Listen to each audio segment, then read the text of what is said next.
Hola mis amigos queridos, qué bueno llegar al fin del día abriendo la palabra de Dios. La palabra de Dios es fuente de vida, no de vida temporal, de vida pasajera, sino fuente de vida eterna. Cuando uno está cansado, triste, agobiado, abre la palabra de Dios y se alimenta, se llena de ánimo para enfrentar las dificultades de la vida. Al llegar el fin del día, siempre cada persona está con una experiencia diferente. Hay algunos que hoy están rejubilándose de alegría porque alguna buena noticia llegó a la vida. Sin embargo, también hay otros que están tristes, están apesadumbrados. La vida es así. Las circunstancias son terribles, pero seguimos viviendo y en medio de la alegría, en medio de la tristeza, Dios está con nosotros. Él nos ayuda a llegar al otro lado de nuestra caminata larga ya por el desierto de esta vida. Vamos al texto bíblico de esta noche. Está en la primera epístola de San Juan, capítulo 2, versículos 15 y 16. Dice así: no améis al mundo. ¿Por qué dice no améis al mundo? ¿Y a qué se refiere cuando Juan dice el mundo? El mundo es aquel vasto campo que nosotros encontramos cuando nos separamos de Jesús. Aquí está Jesús, nosotros salimos para aquí, todo esto es el mundo. Son las atracciones de esta vida. El enemigo usa miles de tentaciones aquí para separarnos de Jesús, para traernos hacia Él, hacia su terreno. Este es terreno de muerte, terreno de destrucción. La Biblia le llama el mundo. Y Juan dice, no améis al mundo ni las cosas que están en el mundo. Si alguien ama al mundo, si alguno ama al mundo, el amor del Padre no está en él. ¿Qué quiere decir? ¿Que Juan está amenazando? ¿Está diciendo, si tú te vas al mundo, Dios ya no te va a amar? No. Lo que está diciendo es que cuando tú estás aquí, estás en el círculo del amor del Padre. El amor del Padre te protege porque tú estás aquí en el Padre. Pero cuando te separas de Él, cuando te vas al mundo, cuando amas al mundo, cuando amas las atracciones del mundo, pues te separas de Dios. Y aquí el amor de Dios no te alcanza. Porque no es porque Dios dejó de amarte, sino porque tú te fuiste de Él. Tú entraste en el territorio de la muerte. Aquí es el territorio de la vida. Dios es vida. Jesucristo dijo, yo soy el camino, la verdad y la vida. En Cristo tienes vida. Pueden haber las circunstancias difíciles, tal vez el sol no brilla todo el tiempo, tal vez hay lluvia, hay nubes negras, hay momentos de desempleo, de lágrimas, de enfermedad, pero estás en Cristo y te regocijas en Cristo.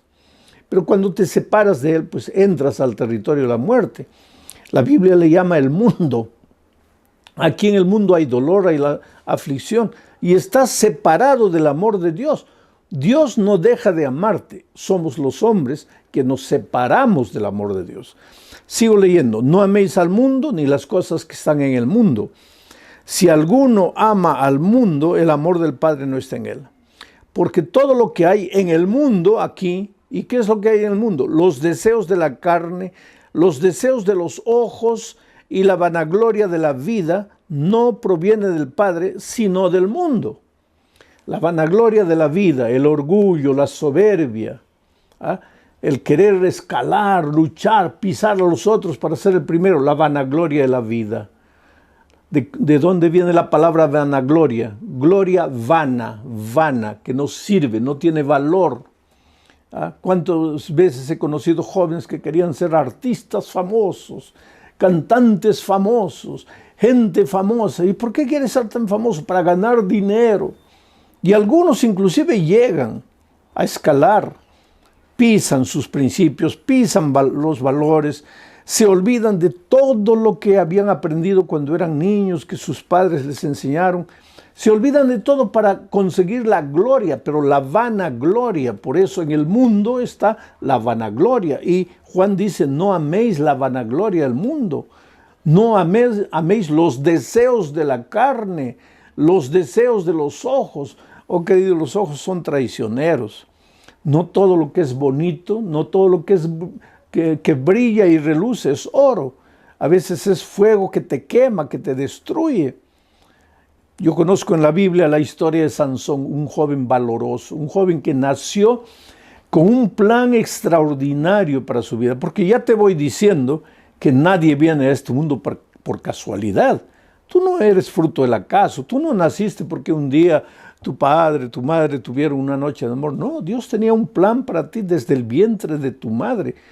Dios se le presentó a Manoá, el papá de Sansón, y le dijo, mira, tu esposa se va a quedar embarazada y ese niño que va a nacer va a ser un libertador para el pueblo. Va a nacer con un propósito. Entonces tienes que cuidarlo, tienes que educarlo. Y Manoá y su esposa educaron a su hijo en los caminos de Dios. Desde pequeño le enseñaron que él había venido al mundo con un plan. Pero cuando Sansón que se creció, porque esa es la verdad, nosotros a veces enseñamos a los hijos con todo cariño, con toda alegría, les mostramos el camino de la verdad, pero ellos llegan a crecer y cuando crecen, pues ellos toman sus propias decisiones. Los papás no podemos tomar decisiones por los hijos. El otro día un padre llorando me decía, pastor, me arrepiento, pero no sé de qué debo arrepentirme, porque ¿qué mal hice? ¿Dónde me equivoqué? ¿Por qué mi hijo hoy día está fuera de la iglesia? No, querido, tú tal vez no has hecho nada de malo. No te has equivocado, lo has instruido, le has enseñado. Has orado con él cuando eran niños, le has contado historias bíblicas, le has cantado himnos, lo has llevado a la iglesia, ha estado en el club de conquistadores, en fin, has dedicado tiempo. Pero ¿por qué se fue? Porque los hijos crecen y cuando crecen toman sus decisiones. Y a veces esas decisiones no son las mejores decisiones. Y esos muchachos se equivocan porque son dueños de su libertad. Hay algo sagrado que Dios nos ha dejado y que es la libertad. Libertad hasta para escoger mal, hasta para destruirnos. Y pues Sansón creció y un día fue a la tierra de los filisteos, vio una mujer bonita. Ahora lo que me impresiona es que él volvió a la casa de su padre y le dijo, he visto allá en Galilea una mujer bonita que agrada a mis ojos. Tómala para mí por esposa, porque ésta ha deleitado a mis ojos. Y ahora viene Juan, dice, no améis al mundo, ni las cosas que están en el mundo. No améis la atracción de los ojos. No te dejes llevar por tu gusto, porque los gustos humanos están deteriorados. Pues ya te dije, en el jardín del Edén, cuando vivíamos con el Padre, nuestro carácter reflejaba el carácter del Padre. Nuestros gustos eran santificados. Pero ¿qué sucedió? Adán y Eva se separaron y ahora todos nacemos con naturaleza pecaminosa, que nos arrastra al mundo, que nos lleva al mundo. Apetitos carnales que no podemos controlar, que a veces nos dominan, nos subyugan. La bebida, el cigarro, las drogas, la promiscuidad. Y a veces no son cosas feas así, moralmente grotescas. Son cosas aparentemente inocentes como la vanidad, el orgullo, el egoísmo, la soberbia, el deseo de ser el mejor, el deseo de crecer, la codicia. Pero todo es el mundo. Y el diablo usa cualquier cosa que está en el mundo para atraernos, para seducirnos y para destruir nuestra vida. Entonces, el mensaje de esta noche, el título es, conectados con Jesús tenemos dominio propio, fuerza para vencer, fuerza para no dejarnos arrastrar al mundo, para no armar al mundo, para no caer en el mundo, para no destruirnos en el mundo, fuerza de voluntad. Y cuántas veces yo encuentro gente triste que me dice, pastor, si depende de mi voluntad estoy perdido. ¿Pero por qué? Porque yo no tengo voluntad, pastor. Mi voluntad es demasiado débil. Yo prometo, yo lucho, pero no puedo, pastor. Entonces, esta noche tú vas a ver cómo es que se adquiere la fuerza de voluntad para derrotar al enemigo. La peor tontería que el ser humano puede hacer es, separado de Jesús, ejercer fuerza de voluntad. Aquí está Jesús, Él está aquí. Dominio propio, fuerza de voluntad, Aquí, separado de Jesús, puedes volverte vegetariano pensando que al ser vegetariano vas a tener mucho dominio propio. Y yo no digo que la alimentación saludable pueda ayudarte, claro que te ayuda, y los cristianos debemos tener un sistema alimenticio, un régimen alimenticio saludable, porque nuestro cuerpo es templo del Espíritu Santo. Pero si tú crees que solamente porque cambiaste tu régimen alimenticio te va a aparecer la fuerza de voluntad, estás completamente equivocado. Aquí tú te puedes arrodillar en arena, puedes castigarte de madrugada, hacer penitencia, prometer, tomar decisiones, hacer cualquier ejercicio de disciplina interior, lo que tú quieras, pero aquí tu fuerza de voluntad no sirve para nada. ¿Por qué? Porque estás solo y solo estás perdido. Por eso Pablo, cuando escribe a los Efesios, dice, porque nuestra lucha no es contra carne y sangre, nuestra lucha es contra una fuerza espiritual, es contra potestades de las tinieblas. Nuestra lucha es contra el diablo. No es contra el cigarro, contra la vida, es contra el diablo. El diablo usa esas herramientas para seducirnos. Las atracciones de los ojos, las atracciones de la carne, todas son herramientas que el diablo inventa para seducirnos. Pero nuestra lucha no es contra esas cosas. Nuestra verdadera lucha es contra el diablo. Y el diablo es una fuerza espiritual. Y a una fuerza espiritual tú la vas a derrotar solamente con otra fuerza espiritual, no con tu dominio propio, no con tus fuerzas.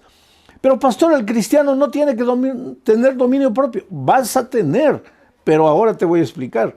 ¿Qué vas a hacer aquí? Aquí no vas a tener dominio propio. Tú puedes pensar que tienes, puedes hasta prometer, puedes inclusive vencer durante una semana, 15 días, 20 días. Finalmente vas a caer y vas a caer peor. Porque Jesús dice que cuando el diablo sale de un corazón, se va y busca otros 7 demonios y vienen y habitan en tu corazón. Entonces, aquí vas a caer feo. ¿Por qué? Porque estás solo. Entonces, pastor, ¿qué debo hacer? Debes venir al Señor Jesucristo. Por eso el tema de esta semana es conectados a Jesucristo. Por eso la invitación de Jesús es: venid a mí todos los que estáis trabajados y cargados. Tienes que venir a Jesús. Pero pastor, no tengo fuerzas para ir. Entonces ven arrastrándote y dile al Señor: mira, Señor, no tengo fuerzas. Pues el Señor te va a traer. Pero es que el Señor no puede ir contra tu voluntad. El Señor no puede ir si tú no quieres. Tú tienes que decir sí. Tienes que decir: Señor, yo quiero, pero no tengo fuerzas. Mi fuerza de voluntad no vale para nada. Estoy perdido, estoy herido, estoy sangrando. Pero cuando tú clamas a Él, entonces viene el Espíritu Santo y te toma y te comienza a llevar al Señor Jesucristo. Y cuando llegas a Jesús, ¿qué es lo que pasa? Tu pobre voluntad pecaminosa se junta con la voluntad santa del Señor Jesucristo. Y al juntarse tu voluntad pecaminosa con la santa voluntad de Jesucristo, aparece una voluntad llamada voluntad santificada. Te voy a hablar entonces de 3 voluntades. La voluntad santa de Dios, tu voluntad pecaminosa. Con esta voluntad pecaminosa, hagas lo que hagas, te esfuerces cuando te esfuerces, no puedes. Con esta no puedes. Pero cuando tú vas a Jesucristo, tu pobre voluntad pecaminosa, que no vale nada, se junta con la voluntad santificada de Jesucristo. Y ahora aparece la voluntad, se junta con la voluntad santa y aparece la voluntad santificada. Ahora, cuando estás en Cristo, tu voluntad ya no es una voluntad pecaminosa, tu voluntad es una voluntad santificada. Y con esa voluntad santificada es posible derrotar a las fuerzas del mal. Esa voluntad santificada no va a ir al mundo, no se va a revolcar en el mundo, no va a sentir la atracción del mundo.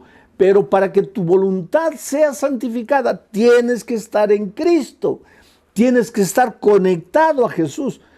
No te atrevas a querer resistir las tentaciones de la vida solo. porque solo tu voluntad es pecaminosa y esa pobre voluntad pecaminosa lo máximo que va a conseguir es fingir, es disfrazar, es imitar, pero fingiendo, disfrazando, aparentando. ¿A quién vas a engañar? A tu familia, a la iglesia y a Dios. No, pues Dios ve todo, Dios sabe todo. Tú puedes dejar de hacer cosas malas delante de las personas, pero ¿y cuando estás solo? ¿Y tus sentimientos? ¿Y tus pensamientos? Mucha gente para practicar el mal mira de derecha, no hay nadie, a izquierda no hay nadie, no hay nadie, entonces haces lo que no debes hacer. ¿Por qué? Porque tu voluntad pecaminosa, lo máximo que puede hacer es eso. Ahora, ¿quieres ser auténtico? ¿Quieres ser victorioso de verdad, de corazón? Tienes que ir a Jesucristo y dejar que Él, su voluntad santa, se funda con tu voluntad pecaminosa y aparezca la voluntad santificada.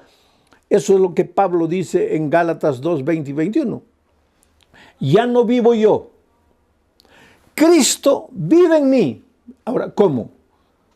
Si ya no vivo yo, ¿cómo es que Cristo vive en mí? Es que yo he ido a Cristo, dejé de vivir y Él vive en mí ahora. Por eso, primera a los Corintios capítulo 6, 19, el texto está apareciendo ahí para ustedes, dice que nuestro cuerpo es templo del Espíritu Santo. Templo del Espíritu Santo. ¿Ah? ¿Por qué? Porque ahora Dios, a través de su Espíritu, habita en nosotros. Y esta voluntad que el ser humano tiene cuando está conectado a Jesucristo, esa es la voluntad santificada. La voluntad que no conoce derrota. El diablo puede venir a ti trayéndote la peor de la tentación. No va a poder derrotarte. Y todo esto lo dice el Espíritu de Profecía en una cita que está siendo mostrada en la pantalla y que tú puedes leer. Te voy a dar unos segundos para que tú leas y pienses y medites. Es todo lo que te estoy explicando, eso que está escrito ahí en la pantalla. Cuando vas a Jesucristo, tu voluntad se junta con la voluntad divina. Y entonces ahora eres dueño de una voluntad santificada que puede derrotar al enemigo. Oh querido, yo te digo una cosa. Nuestra lucha, aunque es contra una fuerza espiritual, es contra una fuerza espiritual ya derrotada. El diablo ya no tiene más oportunidad sobre ti. No puede gobernar en tu vida. ¿Sabes por qué? Porque en la cruz del Calvario, el Señor Jesucristo con su muerte y su resurrección colocó simbólicamente una estaca en el corazón del diablo. Desde ese día el diablo es un enemigo agonizante, un enemigo en los estertores de la muerte. Está perdido. Él sabe que está perdido, pero se deleita en destruir. Pero Él solo puede destruir a los que están separados de Jesús. Porque a los que están bajo las alas de Jesús, el diablo ahí no tiene, ¿ves?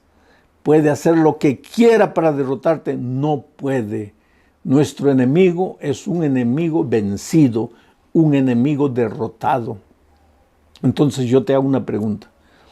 ¿Vas a permitir ser derrotado por un enemigo sin cabeza? Esa historia es interesante. Es de los griegos.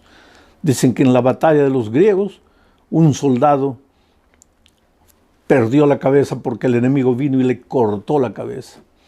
Pero él tenía tantas ganas de vencer que seguía peleando sin cabeza. Hasta que el otro soldado lo vio y le dijo, pero ¿qué pasa? Tú estás sin cabeza, tú estás muerto. ¿Qué estás peleando? Y dice, esto es historia, ¿no? Esto es tradición, esto es cuento. Dice que el soldado sin cabeza dijo, ¿verdad? No, ya, yo estoy muerto. Y cayó muerto. Bueno, el diablo es un enemigo sin cabeza. Desde el Calvario, desde su resurrección, ya Cristo lo derrotó. El diablo no tiene más oportunidad. Por eso es que el diablo hace tonterías hoy día. Yo estaba predicando en una campaña evangelística, ya conté esta historia muchas veces, cuando el diablo apareció ahí poseyendo a una señora, porque el diablo toma posesión de los corazones débiles, de los corazones que están separados de Jesús, de los corazones que no se alimentan de la palabra de Dios, que no viven una vida de comunión con Dios. Pues el diablo se apodera de ellos muchas veces. Y esa mujer dio un grito. Yo estaba predicando, la mujer dio un grito ahí y todos la miraron, ¿qué pasa? Y la mujer estaba endemoniada. Hablaba con una voz ronca que ya no era su voz. Y tenía una fuerza descomunal, tan grande fuerza, que agarró un banco de madera sólido para 6 personas. Lo levantó y lo tiró contra mí, que yo estaba en la plataforma, tal vez a unos 20 metros de ella, con tanta fuerza que si yo no me retiro el banco me mata. Y después vino arrastrándose por el suelo, babeando, los ojos inyectados en sangre, mirándome y diciendo: te voy a matar, te voy a matar. Yo no te hago nada y tú me vives persiguiendo, te voy a matar. Y lógicamente nosotros los hijos de Dios no hemos sido criados para vivir en la presencia del diablo, y lógicamente que a nadie le gusta. Y en ese momento tampoco yo quise y me sentí cómodo en la presencia de esa mujer. Pero en mi corazón clamé: Dios mío, estoy predicando, hay mucha gente viendo o escuchando el mensaje esta noche, y no permitas que el diablo venza, pero hablando en mi corazón a Dios. Y le dije: Señor, manifiesta tu poder esta noche. Y de repente, cuando la mujer llegó aquí adelante, porque ella venía amenazadoramente en dirección a mí, cayó desmayada y ya la retiraron. Después de la reunión yo fui a hablar con ella. Ella tenía los ojos limpios. El poder de Dios la había libertado. Ella me miró con una sonrisa, y me dice: ay, pastor, disculpe, pero ahora yo tengo paz en mi corazón. Yo quiero ser bautizada en el próximo bautismo. Oh, querido, y no solo este incidente, a lo largo de mi ministerio, cuántas veces, una vez yo estaba bautizando a una persona, cuando en el momento del bautismo el diablo tomó posesión de ella. Porque hay una cosa: el diablo no es una fábula, no es una historia, no es un nombre que alguien ha inventado, no es solo una fuerza maligna. El diablo es una persona. La Biblia dice que fue un ángel bello, pero rebelde, su corazón se llenó de orgullo. El diablo existe. El diablo es una realidad. Tú no puedes jugar con el diablo, no puedes bromear con el diablo. El diablo existe. Y la mejor prueba de su existencia son las miles y miles de vidas derrotadas, vidas vegetando en la miseria, en el vicio, sumergidas en lo que la Biblia le llama el mundo. Anda por las grandes ciudades, ve ahí la gente drogada. En toda ciudad hay una calle de gente drogada, muchachos brillantes, muchachos y muchachas que tendrían un futuro brillante con la vida arruinada. ¿Quién está por detrás de todo eso? El diablo. Anda y mira los hogares deshechos, hogares tristes. Tendrían todo para ser feliz, un hombre, una mujer, hijos, una familia feliz. ¿Y por qué están destruidos, acabados? Muchas veces hombres que matan a las mujeres, matan a los niños. ¿Quién está por detrás de eso? El diablo. El diablo está por detrás, pero el diablo es un enemigo vencido, derrotado, acabado, perdido, destruido. Entonces, ven a Jesucristo. Entrégate a Jesús. Deja que su vida sea tu vida, que su santa voluntad se apodere de tu voluntad pecaminosa, la domine. Entonces, con esta voluntad santificada, el diablo ya no puede hacer nada contra ti. Eres victorioso, no porque tienes fuerzas, sino porque el Señor Jesucristo vive en ti. Tu cuerpo es templo de su Espíritu Santo. A lo largo de mi vida he encontrado gente destruida y acabada por el enemigo. Elba nació en un hogar pobre. No conoció a su padre. Una niña pobre, pasó necesidad, pasó hambre. La madre, una buena mujer. Ella recuerda de niña que la madre la llevaba a la iglesia, que le enseñaba la Biblia, que le enseñaba cánticos. Pero pues los muchachos crecen y ella creció, y con 18 años quedó embarazada, fue engañada por un y tuvo el niño y ahora tenía que criar sola a ese niño. Se volvió a juntar con otro hombre, tuvo 3 hijos más con ese otro hombre. El hombre la maltrataba, vivió una vida horrible y ese hombre tenía relaciones con el mundo de la delincuencia y pues ella descendió a lo profundo, a lo más bajo de la vida, ¿sabes? Droga, alcohol, promiscuidad, miseria.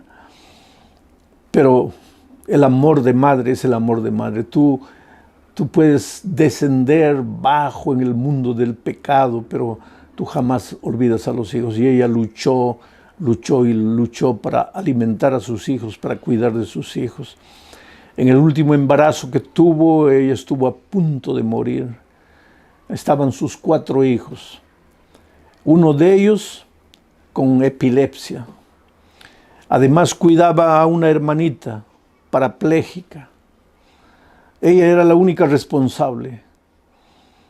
Todo lo que hacía justifica a ella, todo lo que hacía lo hacía para conseguir un poco de dinero, para cuidar de sus hijos, de su hermana. Ahora embarazada estaba muriendo y en su lecho de muerte levantó los ojos al cielo. Porque hay un momento en la vida, querido, porque tú puedes correr, tú puedes escaparte, tú puedes ir al mundo, dejarte atrapar por el mundo, pero llega un momento en que tú sabes que solo estás perdido, necesitas de Jesucristo. Y Elba levantó los ojos al cielo y dijo: Señor, yo te necesito en mi vida, por favor sáname, y si no me vas a sanar, y si me vas a dejar morir, por favor no me lleves sola. También quita la vida de mi hermana, quita la vida de mis hijos, porque si yo muero, ¿quién va a cuidar de ellas? Por favor, Señor, haz algo en mi vida. Y querido, lo más bonito de la vida es que tú puedes ser el peor de los seres humanos. Pero vuelvo a repetir, ¿acaso Dios dejó de amarte? No, tú te alejaste del amor de Dios. Pero cuando por cualquier motivo tú vuelves los ojos a Dios y clamas, el amor de Dios te alcanza allí donde estás. Y fue lo que hizo. Elba clamó y Dios la alcanzó en su bendito amor y la curó y la sanó. Pero continuaba en el mundo y continuaba en la ignorancia de la vida espiritual, hundida en esa miseria, hasta que clamó en su corazón un día y dijo: Señor, yo tengo que salir de este país para salir de esta vida, porque aquí no voy a poder. Y se vino ilegalmente para los Estados Unidos y fue parado por la inmigración en la frontera. Pero como traía 2 niños, a otros los dejó allá en Honduras, le dieron un documento para poder entrar y entró a los Estados Unidos. Y aquí recordaba cuando niña que su madre la llevaba a una iglesia, pero ella no sabía dónde estaba esa iglesia, cómo encontrar esa iglesia. Ahora mira cómo son las cosas. Un día estaba en una farmacia y aparece una señora ya de edad, y se hace como que no sabe leer o que no tiene la visión suficiente para leer. Se acerca a ella y le dice: mira, hija, ¿podrías ayudarme a leer qué dice aquí en la receta? Y ella, lógico, solícita, se puso a ayudarla. Pero esa era solamente una manera de esa hermana, de esa mujer, hacer contacto con las personas para establecer diálogo. Su objetivo no era que le leyeran la receta, sino su objetivo era hacer contacto para transmitirles la palabra de Dios. Y fue así que esa hermana comenzó a estudiar la Biblia con ella, a enseñarle los caminos de Dios. ¿Y cómo son las cosas? Cuando estaba en el lecho de la muerte, ella clamó y dijo: Señor, ayúdame, muéstrame el camino, enséñame. Y ahora esa viejita es el instrumento que Dios usa. Porque así como el diablo tiene muchos instrumentos y muchas herramientas para jalarte al mundo, Dios también tiene muchos instrumentos para traerte del mundo al reino de Dios. Y esa viejita hizo un trabajo maravilloso con ella. Y sabes, este mes de julio, Elba, Suyapa, Funes, la hondureña, que nació, que sufrió, que lloró, que cayó hondo, se levantó y entró al tanque del bautismo. Y al entrar al tanque, el agua lavó sus pecados y ella nació para una vida nueva. Ese es Dios, querido. Te encuentras destruido, acabado, tu vida sin sentido, y te llama. Entonces no inventes argumentos, porque hay mucha gente que vive inventando argumentos para no bautizarse. ¿Por qué tengo que bautizarme? Oh, Dios, querido, simplemente porque tu vida, ya lo expliqué anoche y lo voy a repetir, tu vida ha sido una vida de pecado y la paga del pecado es la muerte. Entonces, ¿qué pasa? ¿Mas Cristo no murió por ti? Sí, Cristo murió por ti, pero para que la muerte de Cristo te sirva a ti, tú tienes que ir a Jesús y morir la muerte de Cristo. ¿Y cuál es la muerte de Cristo? El bautismo. Por eso Pablo dice, ¿no sabes que los que nos bautizamos en la muerte de Cristo? Entonces, si tú has pecado, tú solo tienes dos caminos. O mueres tú porque has pecado, o muere Cristo por tus pecados. ¿No quieres morir tú? Muy bien, Cristo va a morir por ti. Pero para que la muerte de Cristo te sirva, tú tienes que ser bautizado, porque cuando te bautizas, mueres la muerte de Cristo. Ahora, ¿no quieres bautizarte? Entonces tú tienes que morir tu propia muerte. ¿Por qué? Porque has pecado y la paga del pecado es la muerte. Por eso es que el Señor Jesucristo te dice, hijo, ven, entrégate, ríndete. Y tú eres precioso, querido. Esta semana estás luchando con la voz de Dios. Yo no sé cuál es el motivo que tú tienes para no entregarte a Jesucristo. Ahí donde estás, si estás mirando el programa solo, arrodíllate y dile, Señor, yo no puedo más, yo te necesito en mi vida. Si estás al lado de un amigo, exprésale tu deseo de prepararte para el bautismo o de entregarle la vida a Jesús al amigo que está contigo. Pero no dejes pasar esta semana sin tomar la gran decisión de tu vida. Lógicamente que si recién estás estudiando la palabra de Dios, termina de estudiar la palabra de Dios, aprende bien el camino de Dios a través de su palabra y después toma la decisión de bautizarte. Pero que Dios te bendiga. Yo voy a orar ahora por ti y mientras estoy orando, deja que el Espíritu trabaje en tu corazón y respóndele positivamente. Oh Padre querido, en este momento hay miles de personas que me están mirando. Algunas están amarradas, esclavizadas por las corrientes del enemigo, que las tiene sujetadas en el mundo. Pero Señor, en la cruz del Calvario, Cristo ya decretó la victoria del ser humano.